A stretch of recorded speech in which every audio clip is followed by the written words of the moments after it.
the meeting. Is now streaming.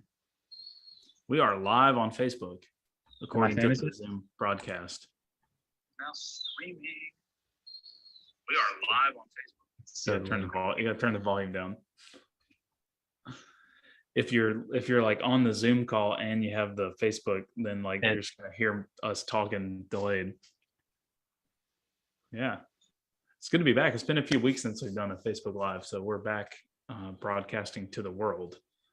So folks, if you're hopping on, give us a like. Actually hit the wow face, because that is the way to go. So go down to the like button, hover over it until you see the little wow icon and hit that, because it helps us get this on more people's news feeds. But while we're here, I'm going to go ahead and share this onto my personal page. But we're talking about race car prep, track car prep, how to make sure that you got your car prepared to go on the racetrack. Maybe it's your first event, or maybe you're in the off season doing some preparations in the shop. We're going to be talking with Mitch Cobb, who's right there, about hello world. What he does to prepare customer race cars. So what's going on, Mitch? What's going on in your world right now? I see there's obviously a Porsche Cayman behind you. Yeah, I've got too much going on. So January 15th, correct? There's an event at Barber. Yep. That you'll be at. You're doing some coaching there. That's and the plan. Cayman behind me is going to be there, doing a bunch of steering upgrades on it. We've got another customer's E46 M3 WRL car that first race that it did last year got into the tire wall, and then we just kind of said, oh well, it's a race car, and just now took it to the body shop. So we're just getting back from the body shop tomorrow, and then I have basically a full off season worth of upgrades and maintenance and redos and everything else to do in the next 2 weeks. So yeah, just 2 weeks to get it all done. So it's not a big deal. That's the life of the racer, though, right? It's all contingent around the next event. Who's this little guy behind you? Can you see him? Yeah. That's Wyatt. Hey, Wyatt. What's up, buddy? Cool. He might be we got a lot of the usual suspects on the broadcast already. Jim Smitheline, who just bought a Honda Fit.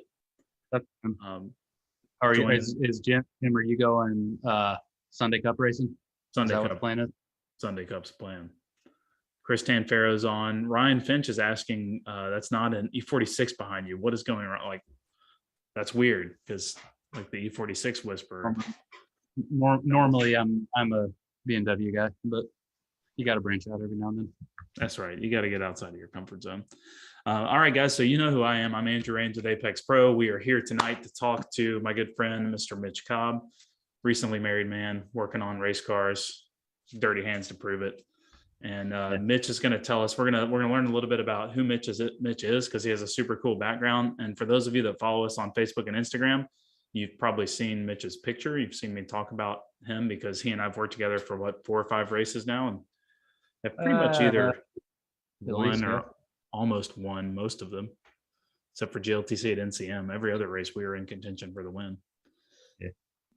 So it's been a pretty cool run. And before too long, we will be co-owners in a motorsports shop business, a racing car preparation shop, auto mechanic shop, whatever you want to call it. But we're going to be working on your track cars to take them to the racetrack.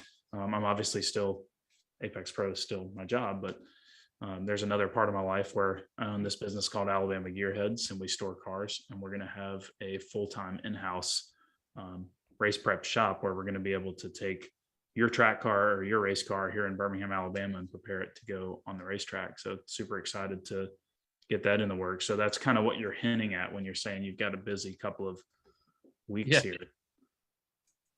Yeah, on top of keeping everybody happy that we're already, helping out most of these guys that you put me in touch with, all of these guys that you put me in touch with. Just quick little build a business and launch that while we're at it. Right. Not a big deal. Yeah. And we're going drifting. So don't forget that. That's important. Never been drifting. Here we go. Yeah. Gonna do See what some happens. gonna do some drifty boys. So guys, as you're watching, ask us your questions as it relates to track car prep. Let us know what winter projects you're undertaking. So if you're right, there's 14 people on here right now. If you're watching, let us know in the comments, what are you doing on your car this winter to prepare it for next season? So are you ordering some new wheels and tires? Hey, Ryan Burkert, what's up, man?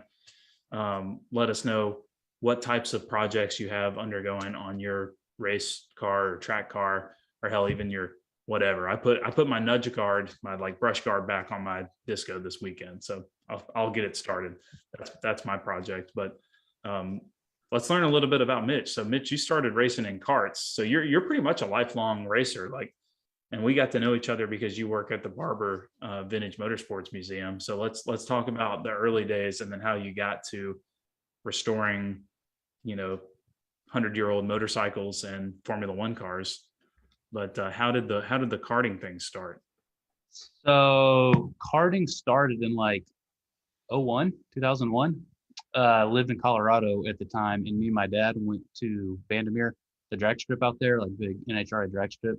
They were doing like a testing tune, or who knows what it was, but there's a kart track in the parking lot there. And so like the whole time we were out there looking at the drag cars, my dad's, he's been a muscle car guy, hard ride guy forever.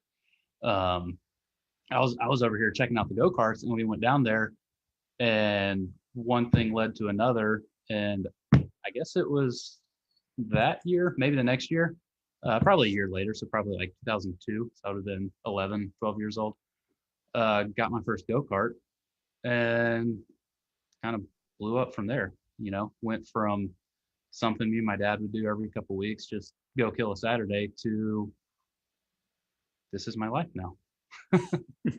and you went, so you got pretty serious in karting too. Like it wasn't like you're saying. It wasn't just like yard karts and bumper cars. Won 2 state championships in Colorado.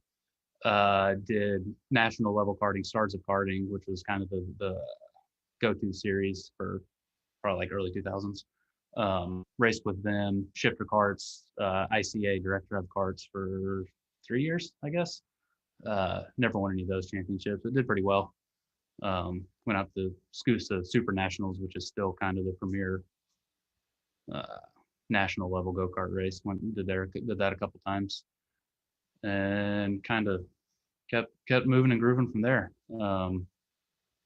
Did a little bit of Formula BMW stuff back when that was a thing. Yeah, I was gonna say, tested a Formula BMW car, right? That was kind of a formula at the time. It was kind of funny. I mean, my uncle, who lived in Guntersville, Alabama, ended up becoming friends with a guy that owned the Formula BMW team, which who would have ever thought that Formula BMW would be in Guntersville, Alabama, but it was. Yeah. So he put us in touch and got hooked up with those guys and drove those cars for a while. And right as that was starting to take off, I went to Spain, went to Valencia, did their licensing course, went back for they did like a scholarship shootout thing where like the top however many drivers every year from their just licensing course would get invited back for a scholarship deal. I think they'd give out 3 or 4 of those a year, so didn't get that, but got to go back, so that was cool. Got to drive at Valencia a couple times. But right as all that was going on, it just so happened that when we were still living in Colorado, Bill Elliott, like Awesome Bill from Dawsonville, he had retired and he had moved out to Colorado as well, and we got to know him, and he's like, no, that's not what you need to be doing. Here's what you need to be doing. Let me show you. Yeah, let me show you something. And when someone like that, they offer their help, you tend to listen. So raced dirt cars for a while, dirt late models. So like turn right to go left kind of stuff, staggered special, match perfect. Did that for a little while, raced, then went to asphalt late models. Did that for like 3 or 4 years. And that's kind of what ended up taking me to the Barber Museum here in Birmingham, where I've been for like 11 and a half years almost. So gotten to work on Ferraris and all sorts of Formula One cars and Can-Am cars and Lotus, factory race cars and Formula One cars and all sorts of stuff. A lot of motorcycles. Your casual backyard shade tree mechanic type stuff. there at the Barber You know, Vintage Motorsports Museum. get Really shoddy VFDs, facilities. 15,000 RPM V8s, and stuff like that. Yeah. Yeah. So, folks, you really don't want somebody that's worked on Cosworth DFVs and Lotus factory race cars working on your track car. They obviously don't know anything about it if they're coming from that background. That's obviously a joke. But I asked you to send me like your resume. So I was reading through it because you've kind of like shared your story with me because we've known each other for a little while and talked about racing and backgrounds and stuff. But I think your references are pretty interesting because your first reference is Bill and Cindy Elliott. You and got to go. yeah, that's just really cool because we've had that conversation before about how you knew Chase Elliott when he was younger, and y'all were kind of friends. We grew up together kind of in the same area in Colorado, but it's pretty cool to see. I always assumed Bill Elliott was a really cool guy, and he's obviously kind of getting back in doing some vintage cars and road racing stuff, which is cool. But SVR stuff. I guess when you're like an up and coming racer, you're a kid and you're like, gonna go do this formula car stuff, and then Bill Elliott comes in and he's like, "No, son, let me show you a stock car." I guess you're just like, "Yes, sir, thank you, sir." Okay, yeah, I mean it's like no question. He says, "I know some guys. They'll show you how to drive a dirt car. You'll learn how to drive a dirt car, and then he had this whole plan laid out. You'll drive a dirt car, and then we'll do the asphalt stuff for a little while, and then we'll put you in an ARCA car for a couple of years, and then you'll go to I guess it was Craftsman trucks back then, and off you go." And that all happened to like directly coincide with 2008 financial whatnot, housing, everything. Everyone knows what happened. So that was when came back to Alabama and started working at museum. So it was not everything we hoped and dreamed it would be at that point in time, but ended up at Barber, which certainly is nothing to be upset about. Yeah, you probably have a job that like literally thousands and thousands of people around the country that are obviously watching this right now are thinking, "Wow, I could be restoring Formula One cars," which is legitimately what you're doing, is working on. And not even that, you said driving Can-Am cars, but you've also driven a car up the hill at Goodwood. It's probably a story worth telling. There's a couple of other kind of road racing related things to unpack in your bio, but tell us about driving the 1964 Ferrari Formula One car. Cars at Goodwood, which if you guys that are watching, if you don't know what Goodwood is, look it up real quick. They've got awesome social media presence. They've got awesome YouTube stuff. It's basically any and every absolutely awesome car or motorcycle, or they have airplanes there because of course they do. It's a hill climb where it's an exhibition. They have timed events. You can compete, but it's an exhibition. It's a show. It's all for fun. I've gotten to go 3 times, I believe, with the museum.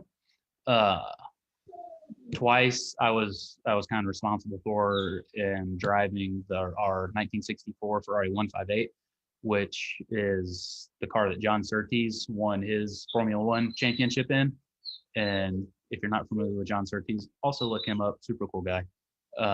Only person to have ever won Formula One World Championships and motorcycle Grand Prix World Championships. Won 7 motorcycle World Championships. But so got to drive that up.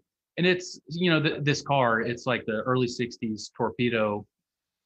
Cigar body, absolutely zero aerodynamic appendages.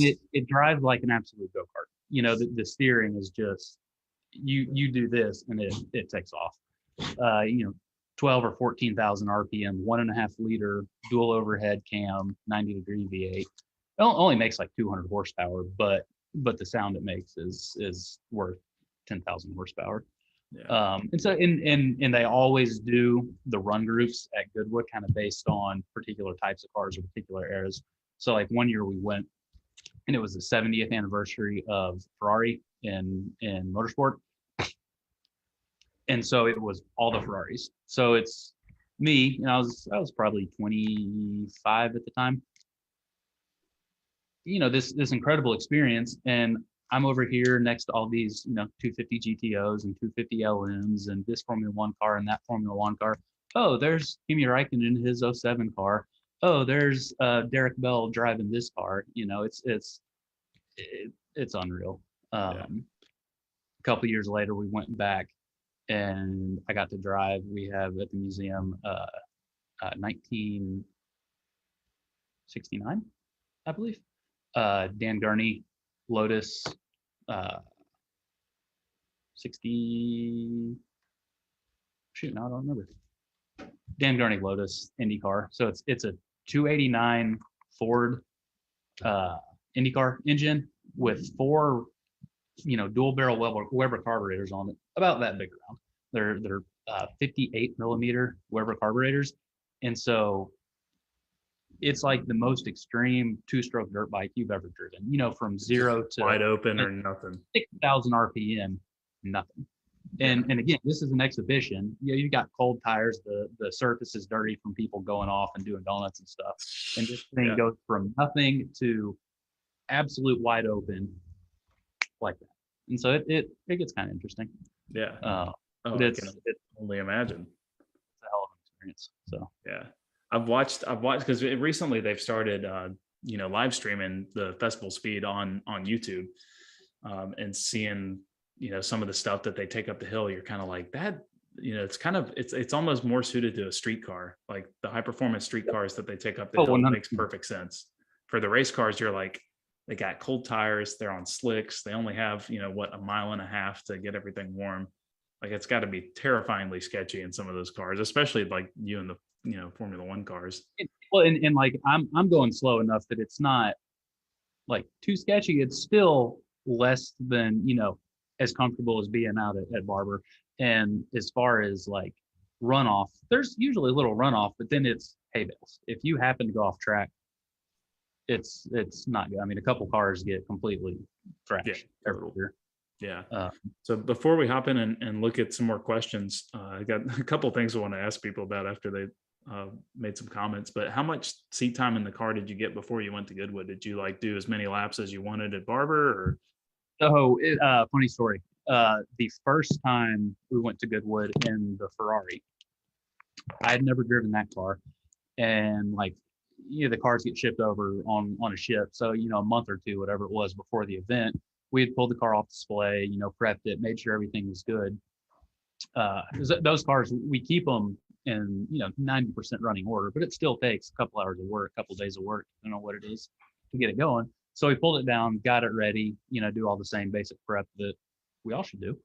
And then they're like, all right, go get used to it. Go take it for a spin, give it a couple laps. And I'm like, I've never actually driven the track before. This was 8 years ago, probably like 2014. Like I've never been on track. I'm like, what? They just kind of assumed that, whatever. You work here, you've driven the racetrack. Before I take this priceless Formula One car out, can I take something else? And I had a WRX, Subaru WRX at the time. They're like, yeah, sure, just go take a couple laps. So first laps ever on the track were, my daily driver car, just, farting around, did 10 or 12 laps, whatever, to kind of learn a little bit better. And then second time I ever went on track was in a world championship winning Formula One car. Totally, completely priceless car. Yeah. That's nuts.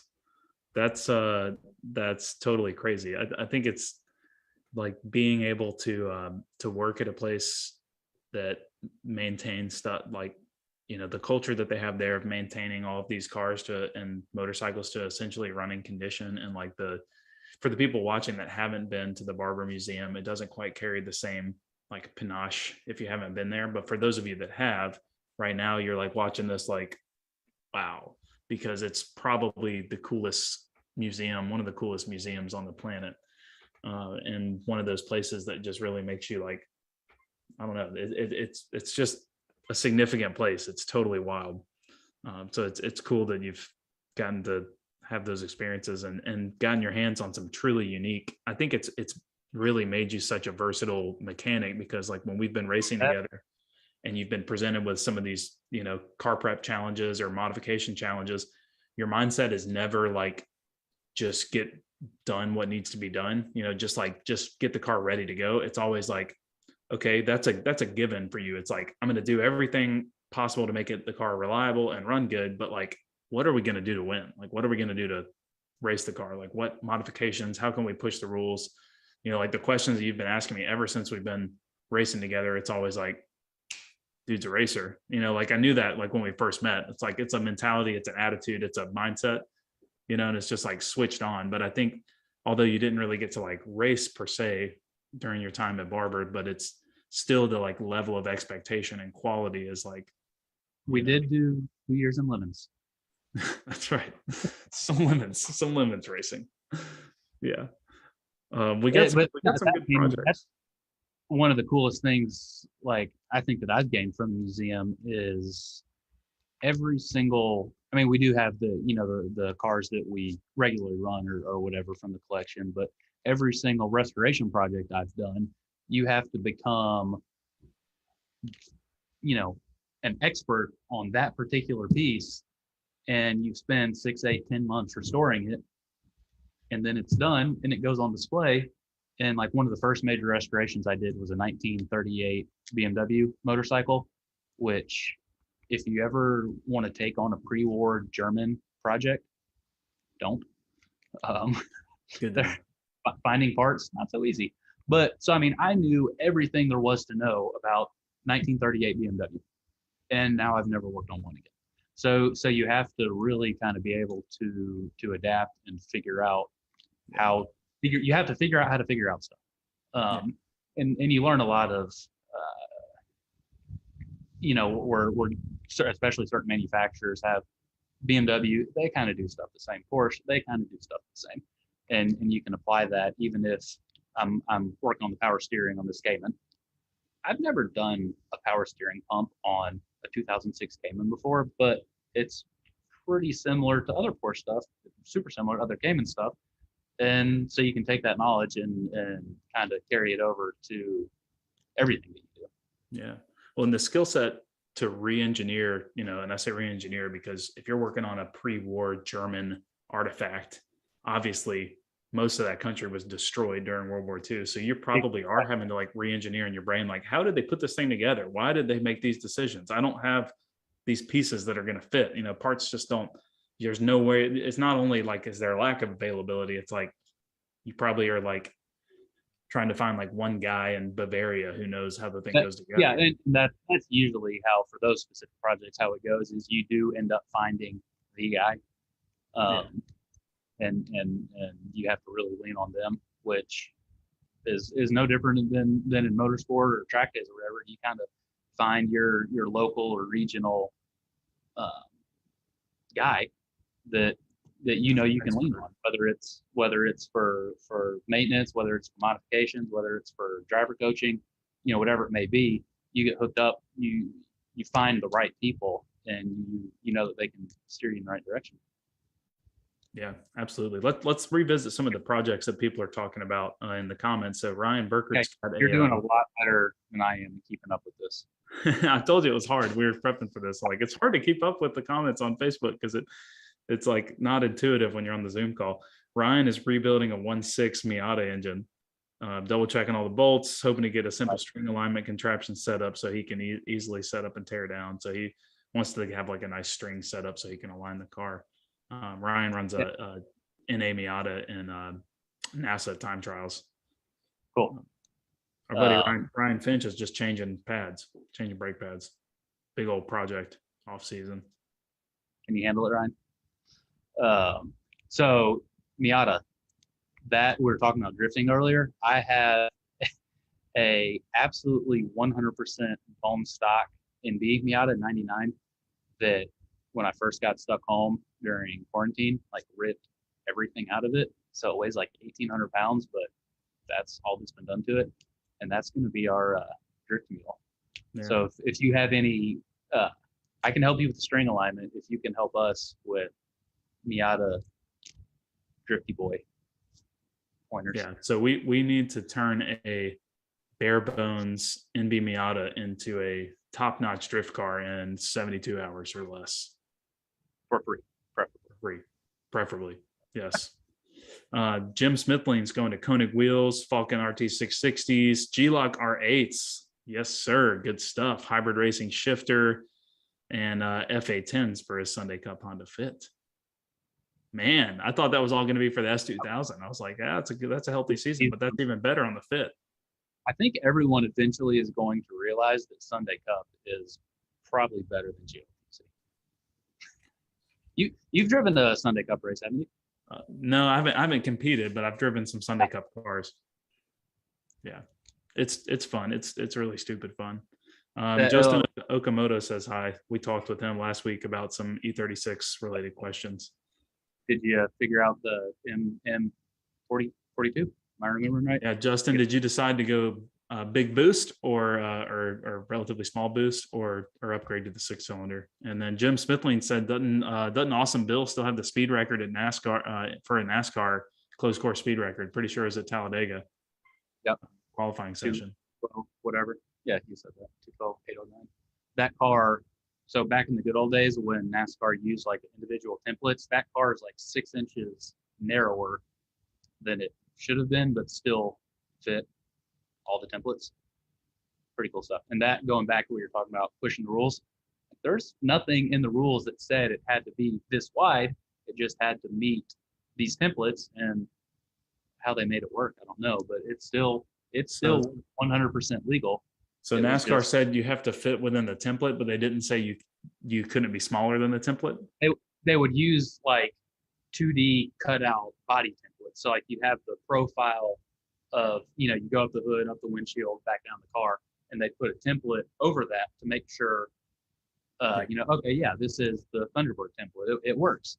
And they would, they'd have one for the overall from front to back. They'd have one side to side. They'd have one for this fender, that fender. They probably have a dozen different templates, if not more.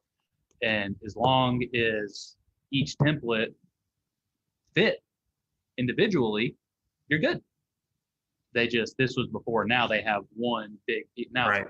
They have one that just sits on the top of the car. And everything has to be where it's supposed to be, not just individually, but in relation to everything. But before, this piece had to fit this template also in relation to this template.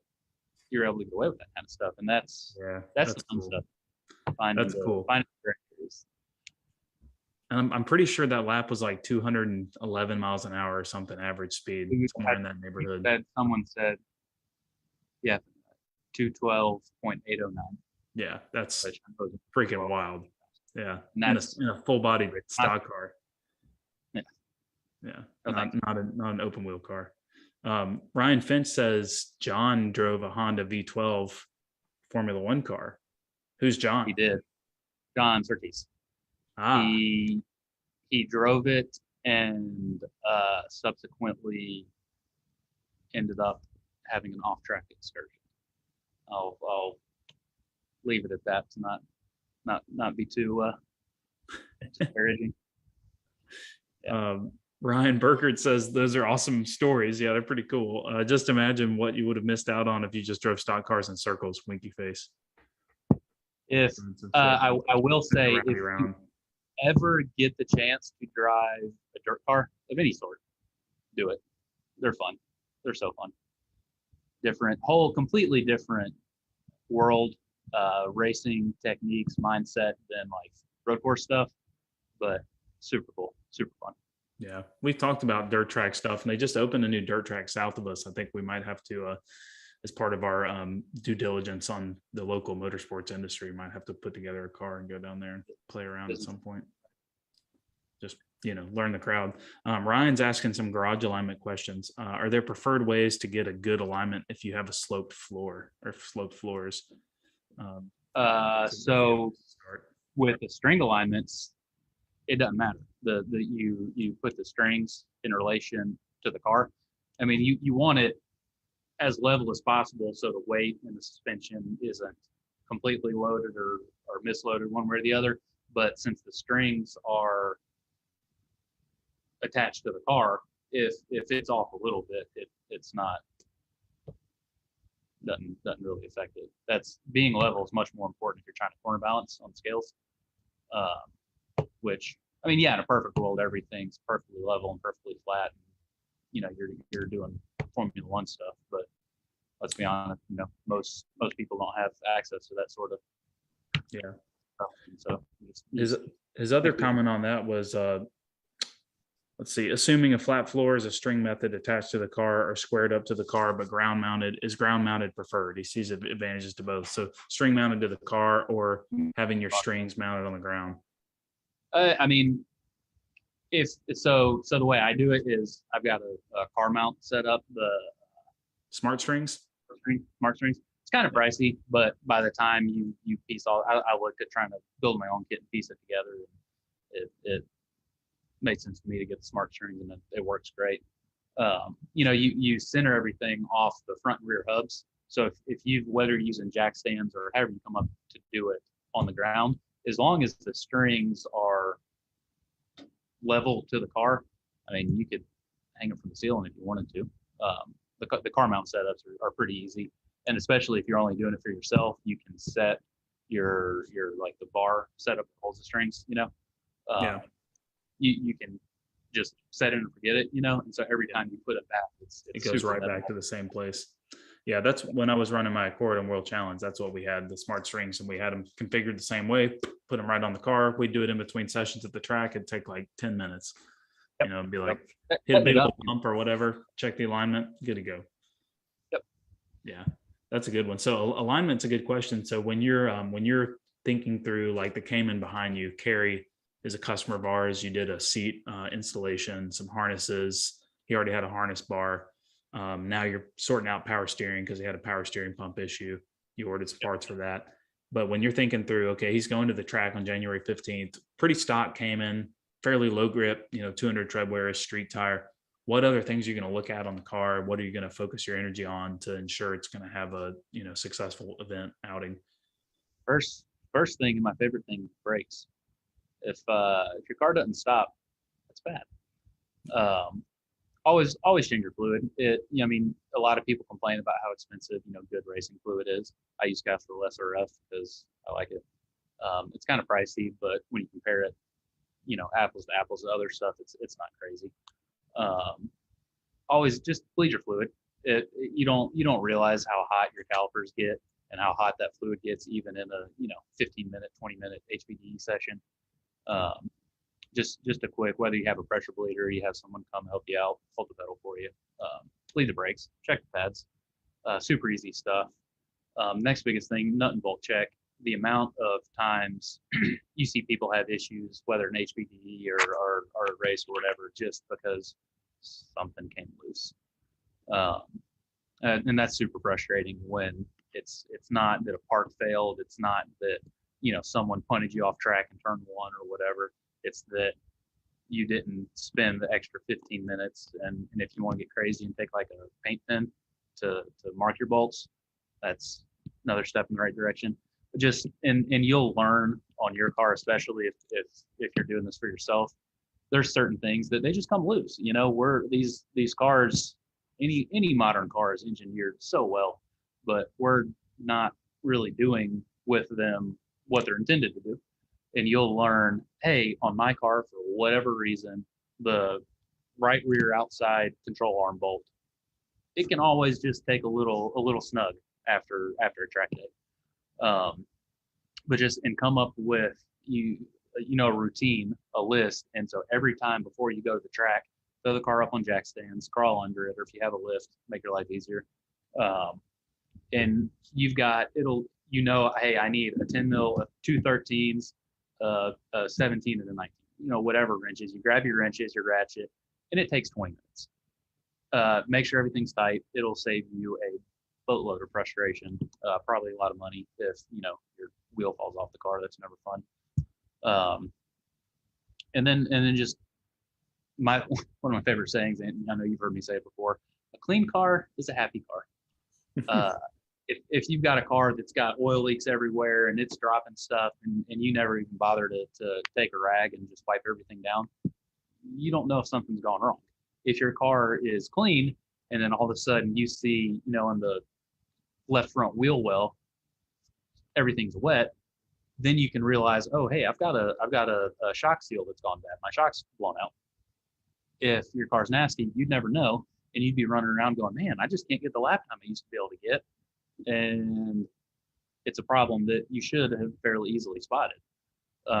So first thing I do every time I get a car to the shop, wipe it down, wash it off.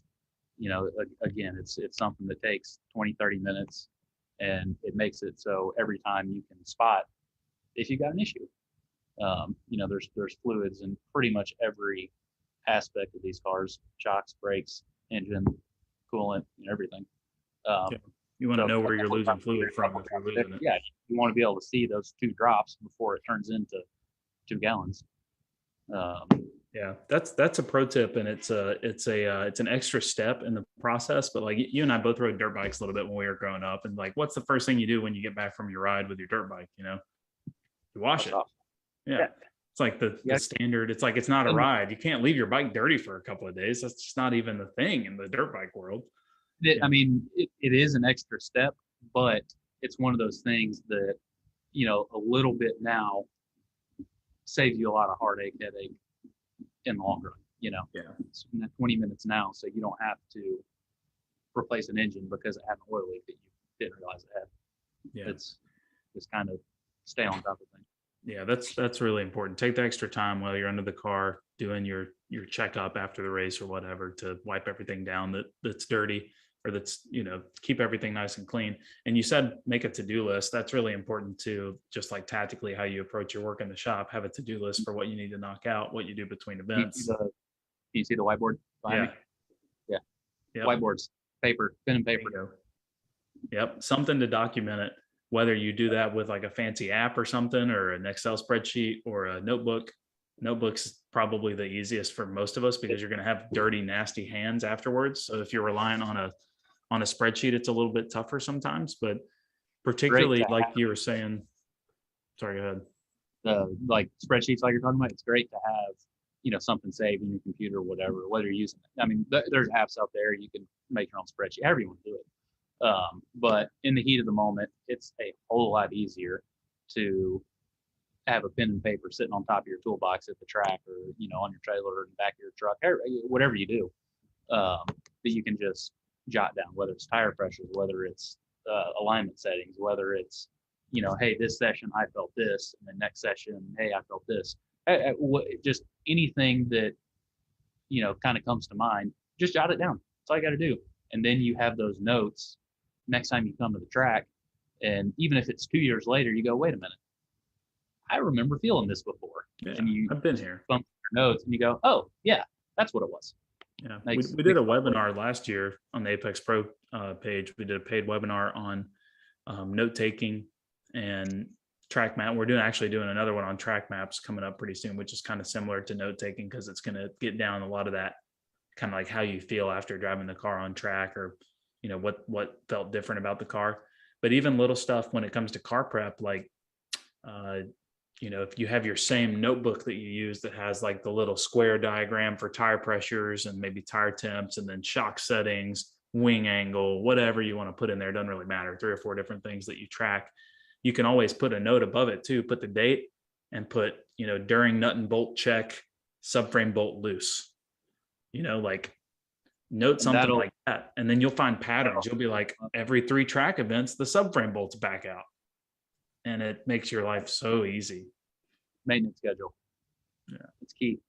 So just like you're saying, hey, every 3 rounds, I found that subframe bolts were loose. So I need to make sure every other round at minimum to tighten them. And then you never get there. Yeah. And there's a lot of stuff to. It's easier said than done, like especially if you're at the track by yourself, taking notes and documenting all this stuff. It's easier said than done. I get caught up plenty of times. I mean, this, Andrew, will be, session back-to-back sessions, and then you go into qualifying, and all of a sudden at the end of the day, and you go, wait, what did we do? And you don't remember what changes you made. And I'm guilty of it just as anyone else is, but I can tell you guys to do it, even though I don't always do it myself. Well, I'm a driver coach. That's the epitome of that, right? I'm going to give the advice to you guys that's ideal and that you should do every time, but I struggle to do it a lot of times myself. It's just part of human accountability and all that sort of stuff. So I think what you're kind of drilling down into is we're starting this shop business that's going to be built to support particularly the track community here in Birmingham, Alabama, near Barber Motorsports Park, but really anybody that wants to work with somebody that's got extremely high quality experience and a background that's going to be really, really hard to find. But a lot of these things that you're going to be doing, and a lot of probably what you do at the museum, is not necessarily a difficult, challenging job. What's difficult and challenging about it is the documentation, the just taking the time to actually do it. Because most of us, driving's our hobby, and we're prepping our car too. A lot of people watching this, you're probably like, yeah, I've got a garage like Mitch has behind me. I got the car up on jack stands. Sometimes I just run out of time to do it. Finding a shop that's an ally, that's a resource, is kind of what this kind of partnership and business will look like in the future. So it's finding that guy that you can trust, who, when you get halfway through a project, you have somebody that can help you to the end, because we always bite off a little more that we can chew. And that's what this business will be like. So for quite a while, I've had Apex Pro customers asking me, and left and right, where do I take my car to get it worked on, near you guys in Birmingham? And there hasn't really been a great answer for that. And this is kind of going to solve that problem here locally. So it's really exciting. Ryan says Scotty's in Facebook jail and says he loves you both, and Mitch Cobb is killing it. So Scotty's very complimentary. Thank you, Scotty. That's good. I was trying to figure out I'm good at working on cars. I'm not good at Facebook because, well, now I did it. I've been trying to like that comment for a while, but I couldn't figure it out. Yeah, that's okay. We got the technical side. We'll handle that. Not a big deal. Just keep working on cars. Yeah. I mean, and still kind of talking about shop being your ally for just making sure you stay on top of things. One of the biggest things that we've been working on with John's E46 WRL program is, and I just kind of hit on this earlier, but maintenance schedules. In a lot of these races, as competitive as they are, as quick as the cars are, as good as the drivers are, the guys that win are the ones that don't have any issues, whether it's, have to stay on pit road for 5 minutes because, the sway bar end link came loose, or you got to take it behind the wall for an hour because, you got to change a wheel bearing, whatever it may be. One of the biggest things that we really try to focus on is, as soon as you have a mechanical issue or failure, you're done. So what can we do to really stay on top of that? Speed is great. Having a car that can, pull 1.9 Gs in the corner instead of the other guys that are doing 1.7, that's great. But at the end of the day, if your stuff breaks, it's all for nothing. Yep. That's the difference in championships usually, is reliability. Yep. And you saw that, back in, you said 2007, Kimi Räikkönen, in 2006 or whenever he was with McLaren, they had the fastest car in Formula One, but they kept breaking. Yeah. And they never won the championship with him in that car because of it. And everybody knows who we're talking about, folks that do Grid Life, Time Attack, and GLTC. You're thinking of the folks who have some unreliable cars, or who kind of need to hear that message, because reliability is not always super intuitive. It's kind of doing the boring parts of the process that make the car reliable. So it's like documenting when you have a failure, doing some research to understand what might, if you're going to stick your tires, what added stress is that putting on the car's different components, and trying to predict some of that stuff. But mostly it's just recording, like, hey, we changed wheel bearings a year ago. Well, this car's done 4 WRL races, World Racing League, 16 hours a weekend, 20 hours a weekend with a test day. Probably should go ahead and change them, right? Things like that are really important. And a lot of times, the way I look at it, the way I justify doing, preventative maintenance, okay, so a set of wheel bearings for your car, $800. Well, how much does your whole track weekend cost, especially if you're going out of town for, an endurance race where you've got 200 gallons of fuel, you've got 2 sets of tires, you've gotten 3 hotel rooms for 4 nights, that $800 that you tried to put off on your wheel bearings might have just ruined that whole weekend. And it's kind of one of those catch-22 things a lot of times, but just always try to stay on top of that kind of stuff. Yeah. Thanks for some good questions, guys. We'll I actually want to go back to something that I saw that Jim Smithlane said he was going to put some G-Lock pads on his Fit. So Jim, I'm not sure if you're a Lifetime or Plus annual subscriber or not, but for those of you who are, if you have an Apex Pro and you subscribe to our premium yearly membership, it's $100. Today we just announced a discount in association with G-Lock. So Danny Puskar from G-Lock Pads is offering 10% off G-Lock pads, 15% off if that order is over $400.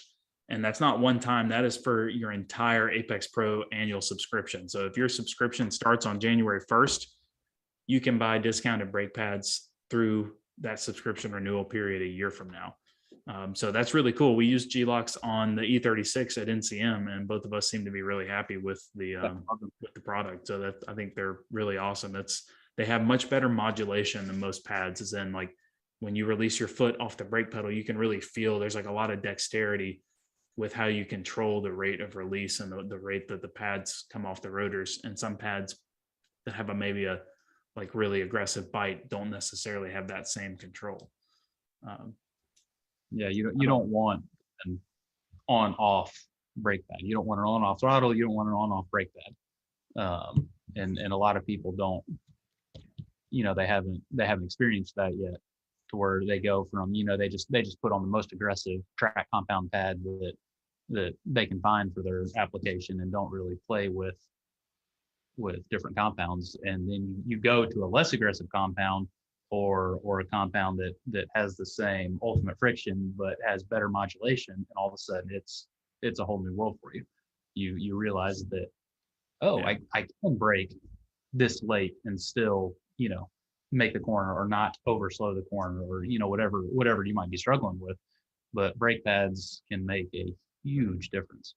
Yeah. If you're unhappy with the brake pads you're using, or if you are happy and you just want to try something else, or maybe you're already using G-Locks, I'm not particularly like brand loyal. And I want to say that because I really appreciate Danny's support.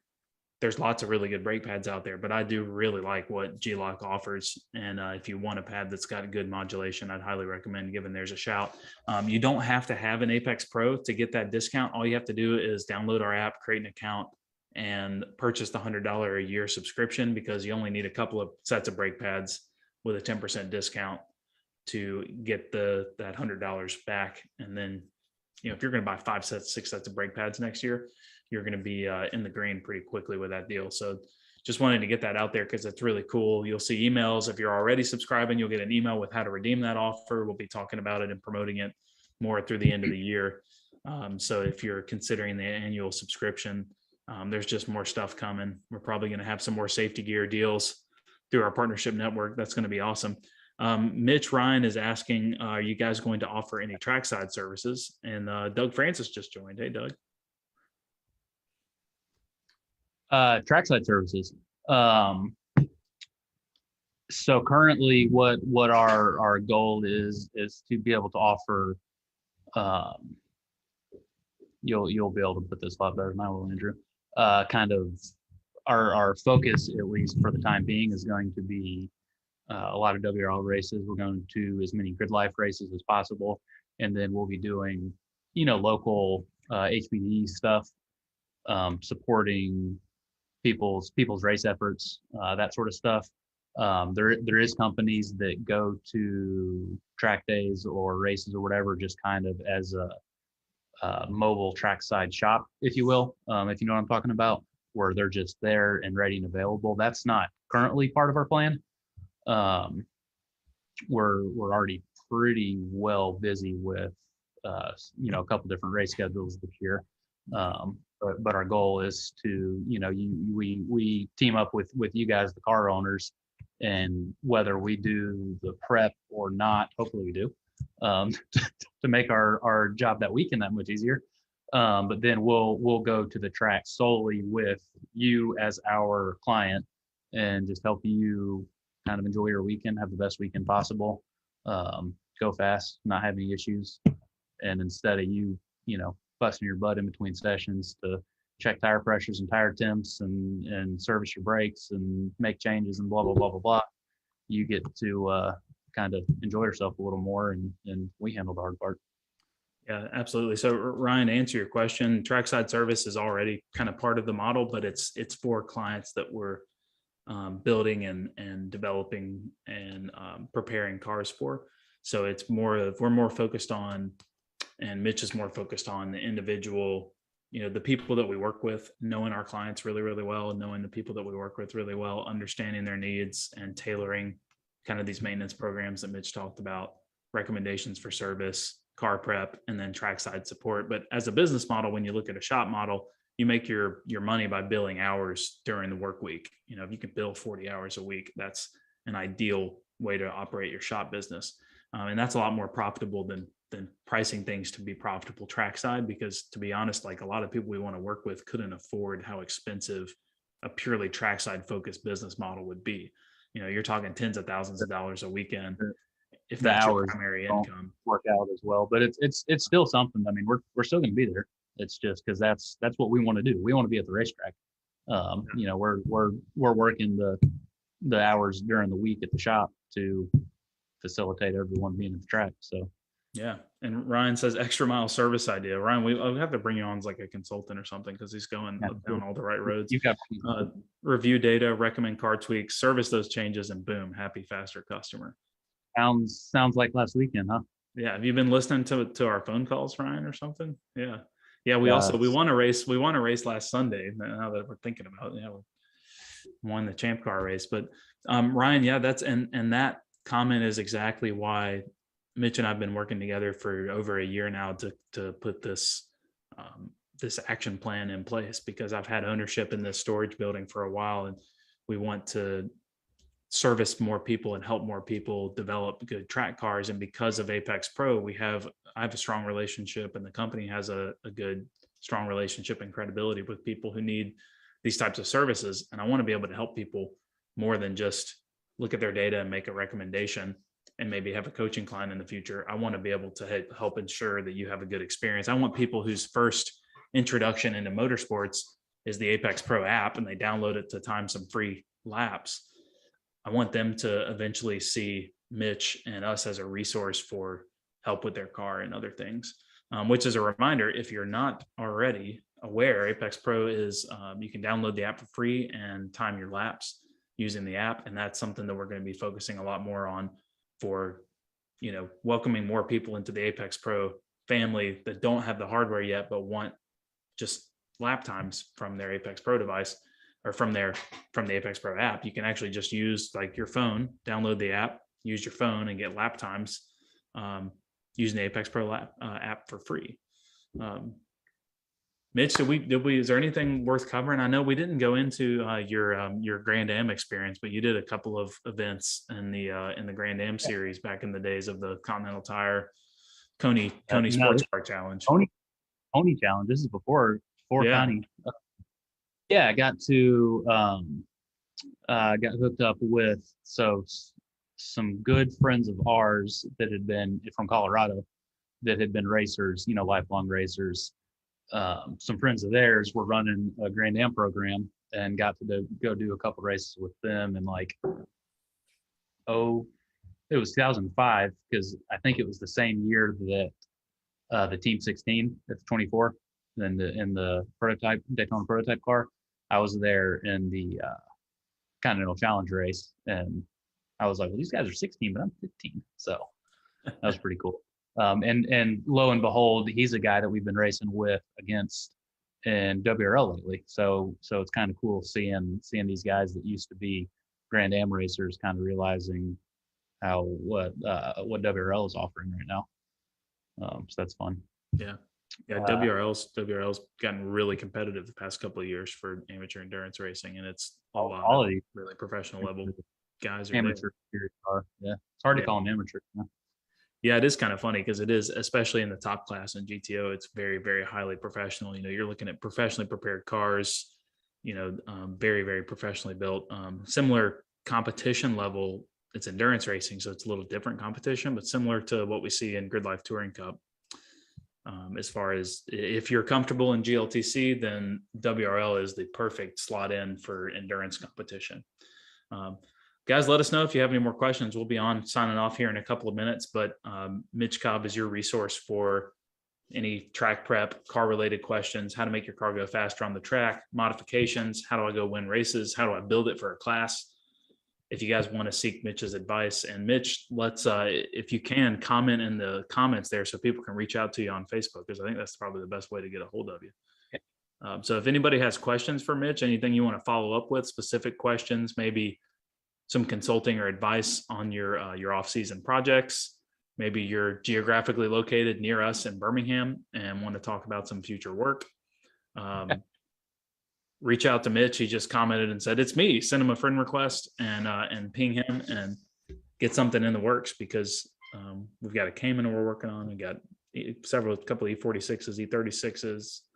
Might be working on a C5 Corvette. There's just all sorts of cool stuff happening. So it'll be a fun excited about that Corvette. We need to get him locked down. Yeah, get him I'm signed up. an LS guy at heart. Hard to beat a good LS power plant. So that's a good one.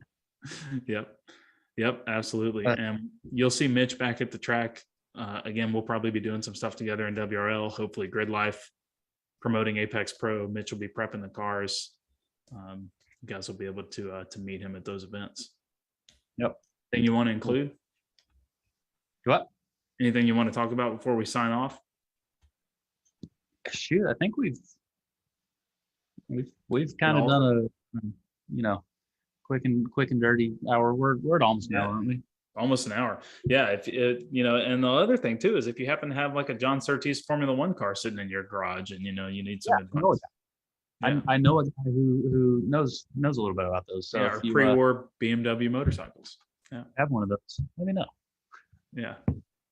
Pretty wild. I think it's a pretty wild experience. The only other one of those in existence, the one that had eight cylinder, is owned by Bernie Ecclestone. So really? if Bernie, if you happen to be watching, you know how to find me now. It's in the comments. He's a regular watcher. We get a lot of feedback that there's lots of billionaires that watch this Facebook Live broadcast. I understand. Yeah.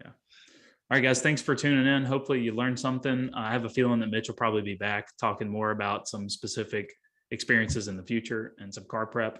We'll see some of you at Barber on January 15th and 16th. Can't wait. We've got a lot of friends coming down from the Great White North to get some winter track time down here. Apex Pro Lap Timer Plus subscribers, annual members, 10%, 15% off G-Log pads, 10% on any order of G-Log pads, 15% off an order of $400 or more. Just got to have the $100 annual membership. Hit us up if you have any questions about that. Shoot the Apex Pro page a message. Thanks for being here, guys. Thanks for joining us, Mitch. This is fun. Yeah, enjoyed it. Thanks for all the cool questions, guys. Good chatting with you. Let us know how we can help. Yeah, see you at the track. See you guys.